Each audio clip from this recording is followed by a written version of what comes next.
Lynching के मामले में मैं ये कहूँगा कि मुसलमानों की जो गलती थी, उस गलती का खमियाजा जो है वो आज भुगत रहे हैं। उनके साथ लिंचिंग हो रही है, उनकी मस्जिदों को तोड़ा जा रहा है, उनके जो है औरतों की बेहुरमती हो रही है, बिल्किस बानो हो, आसिफा हो या दिगर जो है वो हो।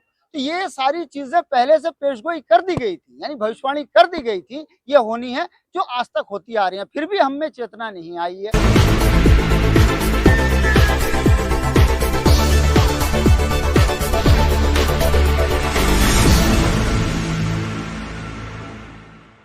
तो भारत की जो न्यायिक व्यवस्था है, 1919 में 7th अमेंडमेंट में अंग्रेजों ने स्पष्ट तौर पर कहा था कि अंग्रेज ये ब्राह्मण यानी आर्यों में न्यायिक चरित्र नहीं होता।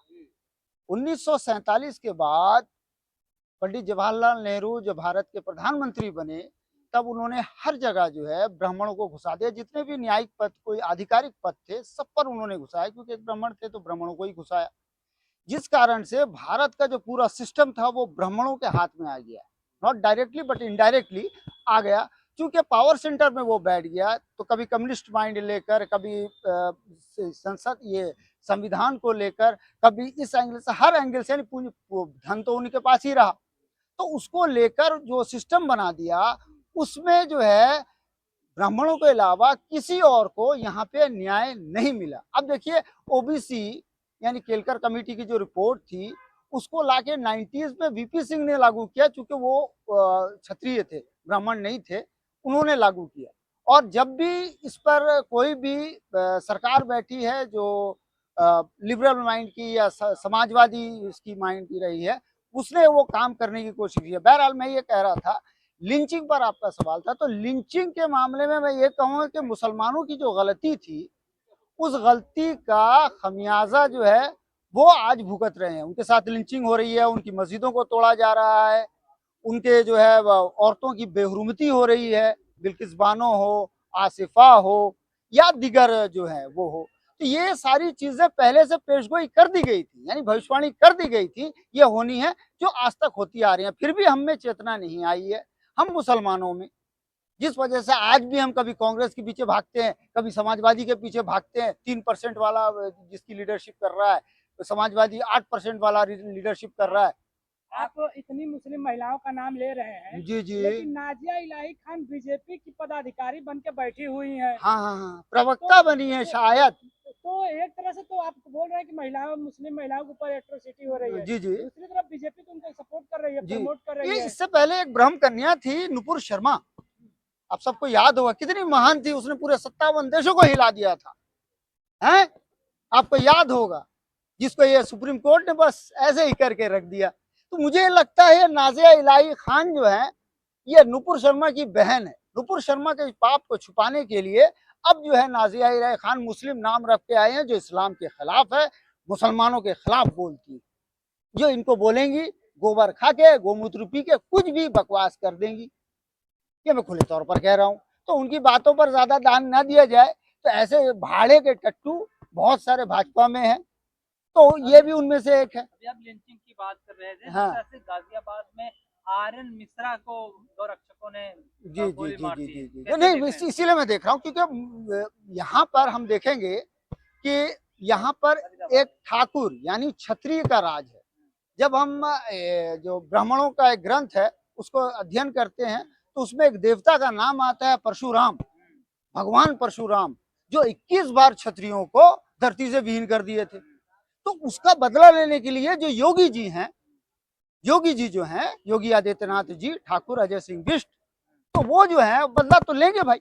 अब तक ये हमारे जो मिश्रा जी, सतीश मिश्रा जी हैं, पूर्व बसपा सांसद, उन्होंने ये भी क्लियर भी किया था, सुप्रीम कोर्ट के लॉयर भी हैं, बसपा के महासचिव भी रहे हैं, तो उन्होंने ये क्लियर किया था कि अब तक योगी जी के आने के बाद लगभग 10,000 के करीब करीब, ऊपर नीचे हो सकता है। तो भारत की जो न्यायिक व्यवस्था है, 1919 में 7th अमेंडमेंट में अंग्रेजों ने स्पष्ट तौर पर कहा था कि अंग्रेज ये ब्राह्मण यानी आर्यों में न्यायिक चरित्र नहीं होता।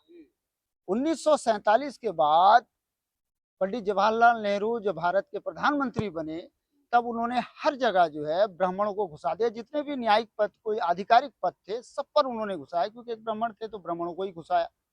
जिस कारण से भारत का जो पूरा सिस्टम था वो ब्राह्मणों के हाथ में आ गया, नॉट डायरेक्टली बट इनडायरेक्टली आ गया।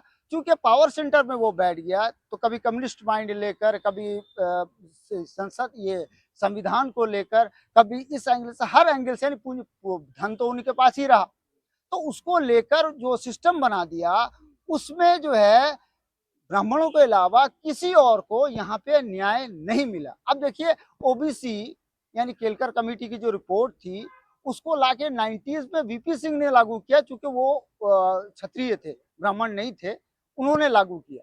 और जब भी इस पर कोई भी सरकार बैठी है जो लिबरल माइंड की या समाजवादी इसकी माइंड की रही है, उसने वो काम करने की कोशिश की है। बहरहाल मैं ये कह रहा था, लिंचिंग पर आपका सवाल था, तो लिंचिंग के मामले में मैं ये कहूँगा कि मुसलमानों की जो गलती थी, उस गलती का खमियाजा जो है वो आज भुगत रहे हैं। उनके साथ लिंचिंग हो रही है, उनकी मस्जिदों को तोड़ा जा रहा है, उनके जो है औरतों की बेहुरमती हो रही है, बिल्किस बानो हो, आसिफा हो, या दिगर जो है वो हो।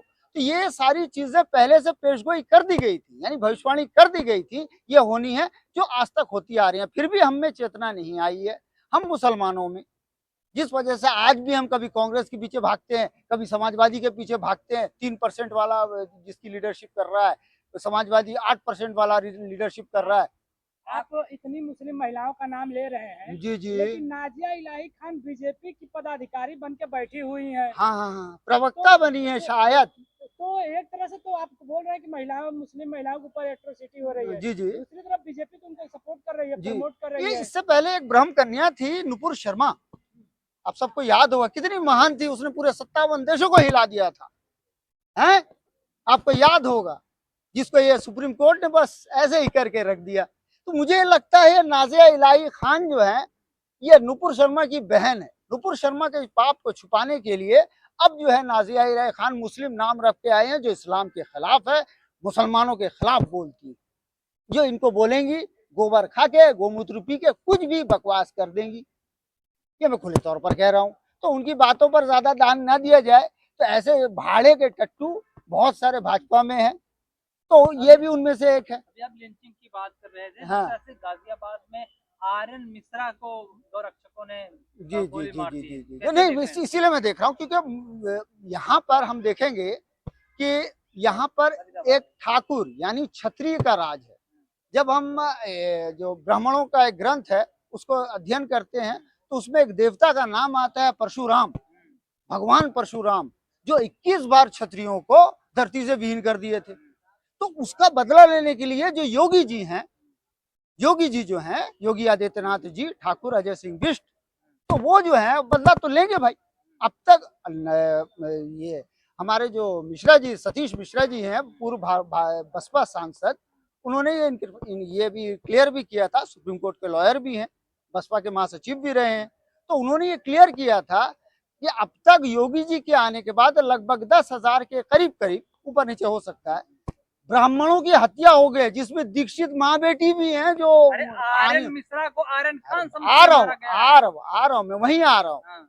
आर्यन मिश्रा को जो मारा गया, गौरक्षक समझ के मारा गया है ना, वो तो आप पर चर्चा, आप लोग तो चर्चा उस पर, अरे तस्कर ये जो भी है, पंडित को भी गोली मार दी थी। यहाँ पर गोली मरवाने का, गौ तस्कर के नाम पर गोली मरवाने का उद्देश्य ये है कि मतलब कहते हैं ना, ब्राह्मणों को मारना है, उसके नाम से मार दो। ऐसे ही अगर आप देखेंगे, इन्हीं कार में गोली मारने का जहां तक घटना है, विवेक तिवारी को भी तो मारा गया था एक ठाकुर द्वारा। लेकिन जब गोली मारी तो कह रहे हैं कि हमसे पाप हो गया है, ब्राह्मण का हमने कत्ल कर दिया है। तो क्या हो गया, ब्राह्मण तो कितने मरते रहते हैं, वो तो ये तिवारी मर गया। तो आपको लग रहा है कि ये जो आर्यन मिश्रा का हत्या हुआ है, हाँ हाँ, ये जानबूझकर बीजेपी की सरकार ने कराई है? योगी सरकार ने कराई, या बीजेपी की नहीं, योगी सरकार ने करवाई। अरे फरीदाबाद में हुआ है ना। हाँ, वो तो ठाकुर है अपने, वो हो सकता, अरे वो हत्या, ये सतीश मिश्रा कहते हैं, मेरा नहीं मानना है परशुराम के वंशजों की हत्या करेंगे, क्योंकि परशुराम ने 21 बार इनकी माँ के पेटों से ही बच्चों को चीर चीर कर मारा है, ऐसा उनका मानना है।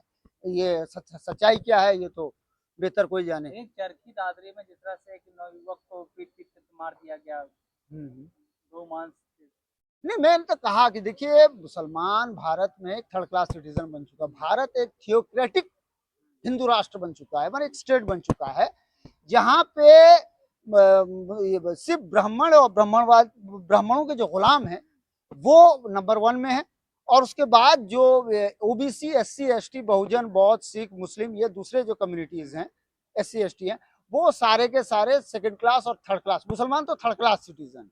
मुसलमानों को टारगेट होगा, इसलिए होगा कि मुसलमान यहाँ पे 634 साल हुकूमत में रहे हैं और एक शानदार हुकूमत करके दी है, जिसको इन्होंने डाइल्यूट कर दिया। आज उसकी निशानियां सारी मौजूद हैं। लेकिन टीवी मीडिया पर कुछ देखिए, मुस्लिम मौलाना बैठे रहते हैं जो हाँ। बोलते हैं कि भारत में मुसलमान बिल्कुल सुरक्षित है और यहाँ पे मुसलमानों की बहुत ज्यादा उनकी जो तो संपत्ति है पाँच हजार में आप किसी को लेके कुछ भी बुलवा दो। क्या बात कर रहे हैं आप, ये आरोप लगा रहे हैं। बिल्कुल आरोप पाँच ये- पाँच, ये आपकी मीडिया जो गोदी मीडिया है वो करती क्या है मुझे बताइए। 40 अप्रैल तक लॉकडाउन लगा देती है, झूठा झूठा खबर फैलाती है। कर रहे हैं जो मौलाना बैठते हैं 5,000 ही मौलाना 5,000 ही तो है सारे के सारे 5,000 ही लेके आ जाओ, बोल दो, या ऐसे आदमी को बुलाओ जो जवाब ना दे सके। मौलानाओं से तो बात नहीं कर सकते, आप एक्सपर्ट से बात करें। महमूद पराचा कभी ऐसा बोले, असदुद्दीन अवैसी कभी ऐसा बोले, आप एक्सपर्ट को बुलाओ। आप बुलाओगे ऐसे आदमी को जो बोल नहीं पाएगा, देखो जी हमने मुसलमान को जो है चुप कर दिया, लाजवाब कर दिया, जवाब नहीं दे पाया, वगैरह वगैरह। ये तो परसेप्शन चलाया जाता है, इसी को तो हिंदू राष्ट्र कहते हैं। यही काम तर्सली ये क्या नाम है उसका, शेख हसीना कर रही थी बांग्लादेश में, तो उसके जनता ने उसको पीट के बाहर निकाल दिया, मोदी जी ने ला के रख लिया, सत्यानाश हो गया। की बढ़ती हुई घटनाओं के पीछे कहीं ये तो नहीं अब हरियाणा में जी बिल्कुल बिल्कुल। देखिए जब जब चुनाव है आप देखेंगे, या तो बॉर्डर में कोई दंगा होगा, कश्मीर में कोई लफड़ा होगा, या फिर जो है मॉब लिंचिंग होगी, हिंदू मुसलमान होगा, पोलराइज करने की कोशिश की जाएगी, ये रहेगा। तो आर्यन मिश्रा को जो गोली मारी गई, क्या ये गलती से लग गया क्या? अरे भैया उससे पहले कितने अखलाक को जो मारा गया उस पर बात क्यों नहीं हो रही। आर्यन विजय मरिया, पंडित का बच्चा था मरिया, मुसलमान का बच्चा मरेगा उस पर चर्चा नहीं होगी। विवेक तिवारी मरेगा तो उस पर चर्चा होगी। आपका ये परसेप्शन है ना मीडिया वालों का। नहीं कहा जाए आर्यन अरे यार मैं क्या बोल रहा हूँ, उनके गलती से कह रहे हैं गोली लगी अरे है। वो गलती लग इसको क्या आर्यन खान को मारना चाहते थे क्या? तो आर्यन खान को तो वैसे भी तो सरकार लेके भर दी थी जेल में, याद नहीं? 8 ग्राम ड्रग्स के लिए 30,000 करोड़ का ड्रग्स जो अडानी के पोर्ट पर पकड़ा गया, उसकी कोई चर्चा नहीं है आपकी मीडिया में, याद है ना? सबको ड्रग्स बेच रहा है अडानी, वो ड्रगिस्ट है, ड्रग्स का स्मगलर है, लेकिन घूम रहा है। अब बताइए ये है भारत का हिंदू राष्ट्र। हिमाचल में मुसलमान कैसे बढ़ रहे हैं? नहीं क्यों नहीं बढ़ेंगे भाई? तो भाई ठीक है, तो आप रोक दो ना भाई, मुसलमान यहाँ जा नहीं सकता, मुसलमान तो खाना तो आपने बंद कर रखा है, सब चीज रोक दो, हम थर्ड क्लास सिटीजन है। और याद रखे जब मुसलमान अपनी पे आएगा, जिस तरह महमूद गजनवी ने सत्ता की स्थापना नहीं की थी, लेकिन जिस तरह हजरत शहाबुद्दीन गौरी रहमतुल्लाह अलैह ने करी थी, उसके बाद जैसे हजरत बाबर रहमतुल्लाह अलैह ने करी थी, जिस तरह अहमद शाह अब्दाली ने आकर इनकी बैंड बजाई थी, हम मुसलमान उसमें सक्षम है। 57 देश हमारे ऐसे ही नहीं है। मुंगेरी लाल के हसीन सपने। अरे वो ठीक है भैया, यहाँ तुम अपना हसीन सपने देख रहे हो, देखो हमारा मुंगेरी लाल का नहीं, 57 देश मुंगेरी लाल नहीं होता। और 634 साल खुद तुम्हारे भारत की धरती पर बैठकर हुकूमत करना कोई मजाक नहीं होता। तुम्हारे मतलब इसे अब आपने नहीं मानते हो? क्या माने? मोदी जी तो कहते हैं यहाँ पाप होना, यहाँ पैदा होना ही पाप है। मोदी जी तो कहते हैं पिछले जन्म में कोई पाप किया तो यहाँ जन्म हो गया। मैं तो खुद कहता हूँ भाई, मोदी जी की इस बात से मैं सहमत हूँ, मुझे बहुत बड़ा पापी हूँ। क्यों पैदा हुआ इस देश में? आप ही जैसे लोगों के लिए कुछ लोग बोलते हैं कि पाकिस्तान चले जाना चाहिए। तो मोदी जी जाके तो आए हैं ना वहां से बिरयानी खा के, मैं भी जाऊंगा, कोई बात नहीं। मोदी जी जाके खा के आए, मैं भी जाके आऊंगा, लेकिन मैं नवाज शरीफ की माँ का पैर नहीं छूंगा, मैं उरी नहीं करवाऊंगा, मैं पुलवामा नहीं करवाऊंगा, याद रखिएगा। इसमें हमारे सैनिक शहीद नहीं होंगे, मोदी है तो मुमकिन है।